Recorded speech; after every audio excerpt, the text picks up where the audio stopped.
తాకట్లో ఉన్న బంగారాన్ని విడిపించి ఆ రోజున మార్కెట్ ధర కట్టి మిగిలిన డబ్బును మీకు అందిస్తుంది కొమ్మూరి గోల్డ్.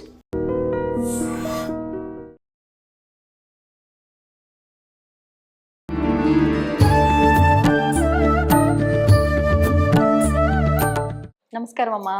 జై శ్రీరామ్. శ్రీమాత్రే నమః. శ్రీ గురుభ్యో నమః.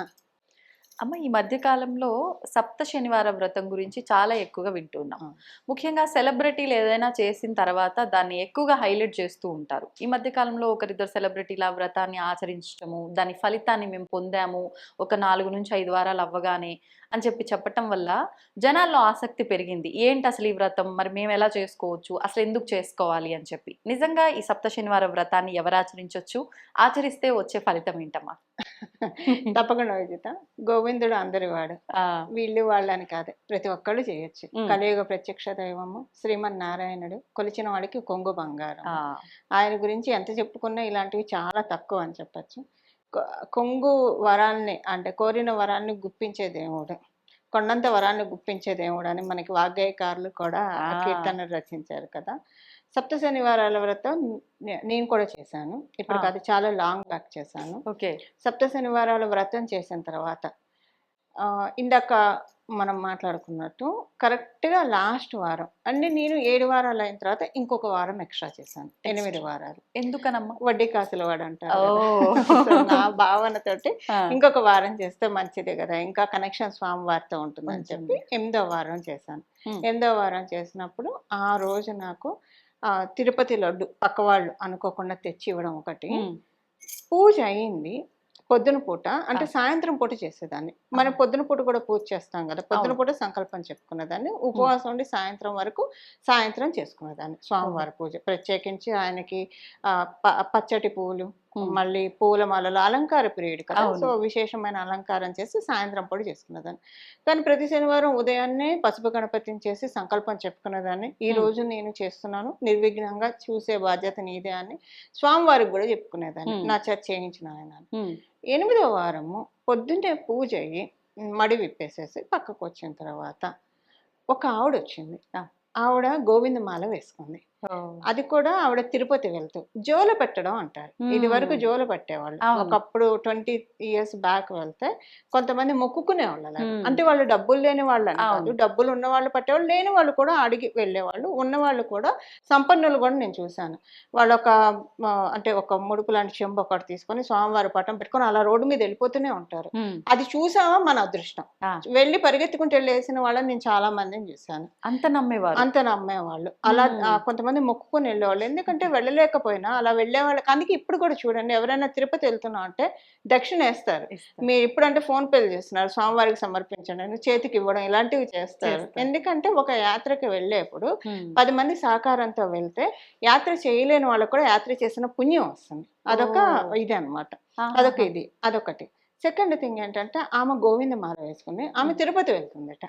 ఆమె ఏం చెప్పలేదు, అలా పట్టుకుంది. ఒక పసుపు, ఒక చెంబు, కాపర్ చెంబు తెచ్చుకుంది, ఒక పసుపు గుడ్డ కట్టుకుంది, దానికి మధ్యలో చిల్లుంది. వెళ్ళి డబ్బులు వేసాను. నాకు ఎంత సంతోషం అనిపించింది అంటే, స్వామివారికి కృతజ్ఞత చెప్పుకున్నాను, చాలా కృతజ్ఞత చెప్పుకున్నాను. ఇది ఒక ఎక్స్పీరియన్స్ నాకు స్వామివారితోటి. ఇంకొక ఎక్స్పీరియన్స్ ఏంటంటే, ఇది వరకు అంటే ఇప్పుడు నేను ఒక ఏజ్ ఫ్యాక్టర్ కావచ్చు, నాకున్న కొంచెం కొన్ని ఆడవాళ్ళకి ఉంటాయి కదా రెగ్యులర్, వాటి వల్ల మరీ పొద్దున్నే లేవలేకపోతున్నాను. సూర్యోదయానికి పూర్వం లేస్తున్నాను, మరీ చీకటితో లేవలేకపోతున్నాను. ఒక 2 years బ్యాక్ వరకు సూర్యోదయానికి పూర్వం లేచినప్పుడు మధ్యలో నేను స్వామివారి సుప్రభాత సేవ పెట్టుకొని పూజ చేసుకునేదాన్ని పొద్దున్నే బ్రాహ్మీ ముహూర్తం. అలా 3 సార్లు పెట్టుకున్నాను విజిత. తర్వాత పెట్టుకున్న వితిన్ 6 monthsలో అవ్యాజ కరుణామూర్తి అంటే ఏంటి నేను చూశాను ప్రత్యక్షంగా. ఒక పుణ్యాత్మురాలను నా జీవితంలోకి తీసుకొచ్చారు స్వామివారు. ఆ పుణ్యాత్మురాలు ఎన్నిసార్లు నన్ను సుప్రభాత సేవకి తీసుకెళ్ళింది. అసలు నాకైతే మీరు ఇందాక చెప్పారు కళ్ళమ్మ నీళ్ళు, అలాగా నాకు అక్కడ ఉంటే ఆ టైంలో సప్త ఋషులు వస్తారు, అక్కడ వాళ్ళ మధ్య నుంచి ఉన్నాను, దేవతలు చూడటానికి వస్తారు. ఇలాంటి మధురానుభూతులు ఎన్ని కలిగాయంటే స్వామివారిని వదిలి రాబుద్ధి కాలేదు. ఏదైనా మనం ఇప్పుడు మనం ఒకరికొకరికి ఉపకారం చేసుకున్నాం అనుకోండి, ఒక గ్రాటిట్యూడ్ ఉంటుంది కదా, వాళ్ళకి మనం ఏదో ఒకటి చేయాలి. మరి మనుషులమైన మనకే ఏంటంటే స్వామివారిని శ్రీహరిని ఒక్కసారి పిలిస్తే చాలు, ఆయన ఏది ఉత్తగా ఉంచుకోడు, మళ్ళీ మనకి రిటర్న్ ఇచ్చేస్తాడు. అంత రిటర్న్ గిఫ్ట్లు దేవుళ్ళ దగ్గర నుంచి ఎక్కువ ఉంటాయి. అది మనకి ఆధ్యాత్మికంగా కావాలంటే ఆధ్యాత్మికంగా, లౌకికంగా కావాలంటే లౌకికంగా. ఇలాంటి ఎక్స్పీరియన్సెస్ చాలా మంది జీవితాల్లో ఉంటాయి. మీ జీవితంలో కూడా నేను ఒకటి విన్నాను, ఒక చక్కటి ఎక్స్పీరియన్స్ జరిగిందని. భక్తులందరికీ తెలియాలి భగవంతుడితోటి ఇలాంటివి, ఒక భక్తి కూడా ఒక మోటివేషన్ అవ్వాలి. దానివల్ల చాలా మంది, ఎందుకంటే కలియుగంలో భక్తి ఒక్కటే, కేవలంగా భక్తే పట్టుకుంటారు, భక్తి ద్వారానే తరిస్తారని చెప్పి మనకి శాస్త్రాల్లో కూడా ఉంది. మీ ఎక్స్పీరియన్స్ ని షేర్ చేయండి. తప్పకుండా అమ్మ. నిజంగా అంటే మీకు కలిగిన అనుభూతి నాకు కలిగింది. నిజంగా అక్కడ అందరూ దేవాది దేవతలంతా నా చుట్టూ ఉన్నారు అనే ఒక భావన ఎంటర్ అయ్యే అంతవరకు అలా అనిపించింది. ఎప్పుడైతే స్వామివారి ఆ ద్వారం నుంచి లోపలికి ఎంటర్ అవుతున్నానో నాకు అసలు ఇంకా ఏమీ కనిపించలే. కళ్ళ ముందు స్వామి అక్కడ ఉన్నారు, ఆయన విగ్రహం, ఆ మూలమూర్తి తప్ప నాకు ఇంకేమీ కనిపించలేదు. అంతా శూన్యం. అలా చూస్తూ ముందుకు వెళ్ళిపోతున్నా, కింద ఏమున్నాయి, నేను ఎటు నడుస్తున్నా, ధ్యాసే లేదు. తీరా దగ్గరికి వెళ్ళిన తర్వాత నా అదృష్టం అలా కొన్ని 2-3 నిమిషాల పాటు అలా వదిలేశారు, పక్కకి పంపించకుండా. ఇంకా ఆయన చూస్తూ ఉన్నా ఆటోమేటిక్గా నా కుడి కంటి నుంచి, ఒకటే కన్ను నుంచి నీళ్ళు అలా కారిపోతూనే ఉన్నాయి. నాకు అసలు ఏం అర్థం కాలే. అంటారు చూడండి, మైండ్ ఇంకా అసలు ఏమీ ఒక నిశ్చలమైన స్థితిలో ఉండిపోయింది. ఆలోచనలు లేవు, ఎలాంటి ఏం లేదు. ఇంకా అలానే ఉన్నా. తర్వాత నా ముందు, నా వెనకాల నాతో వచ్చిన వాళ్ళు అట్లా నన్ను తీసుకెళ్ళిపోయారు బయటికి. తీసుకెళ్ళిన తర్వాత కూడా నేను స్వామిని ఇలానే చూస్తూ వెళ్ళా తప్ప నేను ఇలా తిరిగి అట్లా అస్సలు వెళ్ళలేదు. అంతసేపు స్వామిని చూడటమా అంటే, నేను చాలా ఇయర్స్ తర్వాత స్వామి దర్శనం చేసుకున్నాను, దాదాపు 15 సంవత్సరాల తర్వాత. మరి ఇదంతా అసలు ఈ ఫ్యాక్టర్స్ అన్ని మల్టిపుల్ గా ఉండటం రీజన్ ఏంటో తెలియదు కానీ, అక్కడ వెళ్ళిన తర్వాత జస్ట్ స్వామి ద్వారం నుంచి బయటికి వచ్చి కూర్చుండిపోయా. ఒక 20 నిమిషాలు కూడా నాకు ఇక్కడ ఉన్న మనుషులు కానీ అదంతా కట్టడం ఏది కనిపించలేదమ్మా. ఆ నీళ్ళు అలా కారుతూనే ఉన్నాయి. అదొక్కటి మాత్రమే తెలుస్తుంది, కళ్ళలో ఆయన రూపం. అంతకు మించి ఏం లేదు.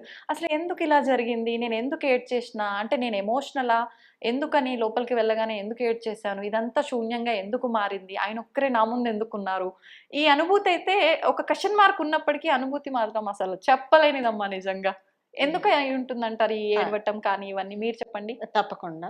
మీరు ఫిజికల్, మనకి 3 శరీరాలు ఉంటాయి, స్థూల శరీరం, సూక్ష్మ శరీరం, కారణ శరీరం. సూక్ష్మ శరీరం అంటే ఏం లేదు, మన soul. Physical body, astral body, అలాగే క్యాజువల్ బాడీ అని చెప్తాను ఇంగ్లీష్లో. మీరు ఆస్ట్రల్ బాడీ తోటి దర్శనం చేసుకున్నారు, మీలో ఉన్న సూక్ష్మ దేహంతో స్వామివారిని దర్శనం చేసుకున్నారు. అసలు మనకి ఇదే కదా వేదం చెప్తుంది, భగవంతుడి దగ్గరికి వెళ్ళినప్పుడు మన కన్నుల వెంట నీళ్లు రావాలి. అక్కడ వెళ్ళిన తర్వాత మూల విరాట్ తప్పించి ఇంకేది కనపడకూడదు. అలా కనపడకుండా దర్శనం చేసుకోగలిగితే అది ఎంతో పుణ్యం ఉంటే తప్పించి అలాంటి దర్శనం మనకి అంటే, మీకు ఈ జన్మకి సరిపడా దర్శనం చేసుకున్నారు, మీరు ఎన్నిసార్లు అయినా వెళ్ళండి, అది ఇంకా అది ఉంటుంది, బట్ ఇంకా మంచిదే. బట్ జన్మకి సరిపడా దర్శనాలు చేసుకున్నారు. ఇంకా చెప్పాలంటే 7 జన్మలకు సరిపడా దర్శనం కూడా, ఎందుకంటే స్వామివారి సప్తకొండల మీద ఉంటారు కదా, అలాంటి దర్శనాన్ని మీకు ఇప్పించారు. అది కలియుగ వైకుంఠం కదా మనకి. ఈ అసలు తిరుమల కొండ విశిష్టం ఏంటి, మనకి వైకుంఠంలో ఉన్న క్రీడాద్రి పర్వతాన్ని గరుత్మంతుడు తెచ్చి అక్కడ పెట్టి, అందుకే దాన్ని కలియుగ వైకుంఠం అని చెప్తాం. వరాహస్వామి రూపంలో వచ్చి స్వామివారు భూమాతను పైకి తీసుకువచ్చి హిరణ్యాక్షుని సంహరించినప్పుడు మళ్ళీ వైకుంఠానికి తిరిగి వెళ్ళలేక, అంటే ఆ టైంలో ఆయన శూకరం రూపంలో ఉన్నారు కదా, అంటే పిగ్ రూపంలో ఉన్నారు కాబట్టి వెళ్ళలేనని గరుత్మంతుడిని పంపించినప్పుడు, ఆయన వైకుంఠాన్ని తీసుకొని వస్తున్నప్పుడు శ్రీ మహాలక్ష్మి అమ్మవారు అడుగుతారు, ఎందుకు ఎక్కడికి తీసుకెళ్తున్నాం అంటే, స్వామివారు భూలోకంలో ఉన్నారు, పైకి రానంటున్నారు, అక్కడే కొన్నాళ్ళు ఉంటానంటున్నారు, భక్తుని కటాక్షిస్తానంటున్నారు. అంటే స్వామి ఎక్కడ ఉంటే నేను అక్కడ అని గరుత్మంతుడి మీద కూర్చొని అమ్మవారు వచ్చి అక్కడ వెలవబడ్డ కొండ కాబట్టి దాన్ని తిరుమల కొండ అంటాం. అని మనం కలియుగం వైకుంఠానికి వెళ్ళి స్వామివారిని దర్శించుకోలేము, ఇక్కడ వెళ్తే వైకుంఠానికి వెళ్ళినట్టే కథ. మీరు సాక్షాత్తు వైకుంఠానికి వెళ్ళారు. ఎప్పుడైనా ఏదైనా దేవాలయానికి వెళ్ళినప్పుడు మన కళ్ళంబడి నీళ్ళు వచ్చాయంటే అది మనం ఈ కాయంతో ఈ కట్టెతో చేసుకున్న దర్శనం కానే కాదు, లోపల ఉన్న ఆత్మతోటి. పరమాత్మ అంశ మన అందరం, ఇప్పుడు మీలో ఒక జీవాత్మ ఉంటుంది, నాలో ఉంటుంది, మన చుట్టూ ఉన్న వాళ్ళల్లో ఉంటుంది. ఇదంతా కలిస్తే భగవంతుడి రూపం అవుతుంది. మీరు మీలో ఉన్న భగవంతుడిని స్పృశించారని చెప్పచ్చు. స్పృశించారు. దర్శన భాగ్యం సాక్షాత్ వైకుంఠానికి వెళ్ళిన ఈక్వలెంట్ దర్శన భాగ్యాన్ని మీరు పొందారు. ఎందుకంటే ఏం కనిపించకపోవడం, ఎంత ప్రెజెంట్ లో ఉంది. మనం ఫిజికల్ గా ప్రెజెంట్ లో ఉండడం వేరు, మీ సోల్ ప్రెజెంట్ లో ఉంది కాబట్టి మీకు స్వామివారు ఒక్కళ్ళే దర్శనం. అసలు ఆలయానికి వెళ్తున్నాము లేదు క్షేత్రానికి వెళ్తున్నాము, మనం ప్రశాంతంగా ఉండడానికి ప్రయత్నించాలి అనుకున్నా కూడా కొన్నిసార్లు నిజంగా కుదరదు. అట్లాంటి సందర్భంలో అసలు అవును, ఆయన అనుగ్రహం మహత్యం అలాంటిది. అందుకే అట్రాక్షన్, స్వామివారు అంటే ఎంత అట్రాక్షన్ ఉంటుందంటే ఖచ్చితంగా ఏదో ఒక అనుభవం ప్రతి ఒక్కళ్ళకి తిరుమల కొండతో ఉండే తీస్తుంది. అది వ్యూవర్స్ కూడా చాలా మంది కనెక్ట్ అవుతారు ఈ పాయింట్ కి. లేకుండా ఉన్నామన్న వాళ్ళు తక్కువ ఉంటారు. ఆ రోజు అందులోనూ నిజరూప దర్శనం గురువారం గ్రీన్ కలర్ పంచలో అసలు అలా గుర్తుండిపోయారు. మామూలుగా గుర్తు ఉండదు, మళ్ళీ దర్శనం అయినట్టు అనిపిస్తుంది. చాలా చాలా అంటే చాలా అద్భుతమైన దర్శనము. అందులో కళ్ళమ్మడి నీళ్ళు వచ్చాయంటే అసలు మనం వెళ్ళిన తర్వాత కళ్ళమ్మడి నీళ్ళతోటి మనం ఎప్పుడైతే దర్శనం, అది ఆనంద బాష్పాలు అంటారు. అది మన ఆత్మీయుల్ని కలిసినప్పుడు మనం ఎంత ఆనందంగా ఫీల్ అవుతాం. మన జీవాత్మ పరమాత్మతో కలిసినప్పుడు కూడా అంతే ఆనందంతో ఫీల్ అయితే అది నిజమైన దర్శనం. మనం ఎన్ని దర్శనాలన్నా చేసుకోవచ్చు కాక, ఇలాంటి దర్శనం మనకి చిత్రగుప్తుడు ఖాతాలో వేస్తాడు. ఓ విజిత వచ్చింది, దర్శనం చేసుకుంది, సో దీనికి ఇంత పుణ్యం అని చెప్పి ఖాతాలో పడిపోతుంది. ఇంత అదృష్టం నిజంగా అది మహద్భాగ్యం అనుకునే చెప్పాలమ్మా. అసలు ఎలా సాధ్యపడుతుంది? ఆయన అనుగ్రహం ఉంటేనా? ఎవరికి సాధ్యపడుతుంది ఇది? గత జన్మ కర్మ కూడా ఏమన్నా ఇంక్లూడ్ అయ్యి ఉంటుందా? దీని గురించి కూడా పూర్వజన్మ సంస్కార బలం ఒకటి, ఈ జన్మలో మనం చేసే సత్కర్మల వల్ల స్వామివారు అనుగ్రహించాలని కొన్నిసార్లు మనకు అదే ఉంటుంది. సౌందర్యలహరిలో కూడా ప్రతి జీవుడు జన్మలు ఎత్తుతూ ఉంటాడు, మళ్ళీ గిట్టుతూ ఉంటాడు, మళ్ళీ లైఫ్ సైకిల్లో పడుతూ ఉంటాడు. ఏదో ఒక జన్మలో అమ్మవారికి అనుగ్రహం వచ్చినప్పుడు అలా అమ్మవారు ఇలా చూస్తూ ఉంటుంది మొత్తం లోకాన్ని అంతా. అలా చూసినప్పుడు ఆవిడ ఎలా చూసి అలా ఒక్క సెకండ్ ఆవిడ చూపులో మనం పడ్డామంటే చాలు, ఇంకా మన లైఫ్ అక్కడి నుంచి మిడాస్ టచ్ అవుతుంది. అది స్పిరిచువల్ గా, లౌకికంగా. అలాగా ఉన్నప్పుడు భగవంతుడు మన మీద కటాక్షం జల్లులకు, ఇప్పుడు మీరు చూడడమే కాదు స్వామివారు కూడా మిమ్మల్ని చూశారు కాబట్టి మీకు ఏడుపు వచ్చింది. మనం రోజు వెళ్ళి చూస్తూ ఉంటాం.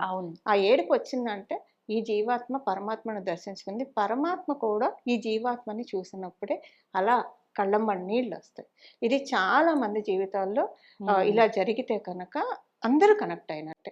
కొంతమంది జీవితాల్లో ఇలా జరుగుతుంది. పూర్వజన్మ సంస్కార బలం ఒకటి, ఈ జన్మలో మనం చేసుకునే, మీరు చెప్పారు కదా చాలా పూజలు అవి చేశానని, పుణ్యబలము. అంటే మనం ఏం చేసినా భగవంతుడు ఉంచుకోడు, దానికి తత్ఫలాన్ని ఇచ్చేస్తాడు, వెంటనే ఇచ్చేసేస్తాడు. ఆయన ఏది క్రెడిట్ బ్యాలెన్స్ ఉంచుకోవడం, ఆయన అంటే బ్యాలెన్సెస్ ఆయన దగ్గర ఏవి ఉండవు, అన్ని తిరిగి మనకి ఇచ్చేస్తాడు.